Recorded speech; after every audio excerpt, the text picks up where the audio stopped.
सुनिए एक एनजीओ की कॉन्फ्रेंस में हुई बातों को, किसने क्या-क्या कहा गाजा के हालात पर। Clinics in Gaza are overwhelmed by need. Every bench packed with malnourished children and their mothers. Yet our clinics are almost silent now. Children do not have the strength to speak.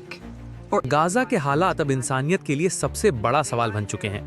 भूख और बीमारी से जूझते बच्चे, जिनके पास ना बोलने की ताकत बची है और ना रोने की, वो अब क्लिनिक की बेंचों पर जिंदगी और मौत के बीच जूझ रहे हैं। हकीकत यह है कि जरूरी दवाइयां और पोषण सामग्री लगभग खत्म हो चुकी है। बच्चे कुपोषण से धीरे धीरे मौत के करीब पहुंच रहे हैं। दरअसल अकाल यानी फैमिन का ऐलान किसी सामान्य संस्था का काम नहीं है। इसकी पुष्टि एक स्वतंत्र और विश्वसनीय वैश्विक संस्था आईपीसी करती है।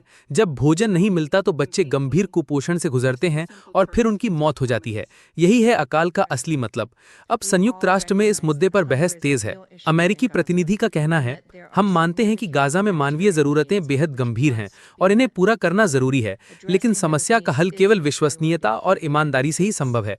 दुर्भाग्य से आईपीसी की हालिया रिपोर्ट इन मानदंडों पर खरी नहीं उतरती।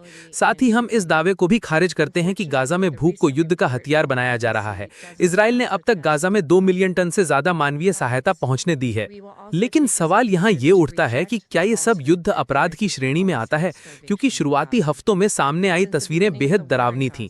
खान यूनिस के अस्पताल पर इजरायली हमले ने कई मासूमों और पत्रकारों की जान ले ली और ये पूरी दुनिया के लिए असहनीय है। इस बीच रिपोर्ट ये भी बताती है कि आईपीसी ने अपने मापदंड बदलकर गाजा में अकाल की घोषणा करने की कोशिश की है।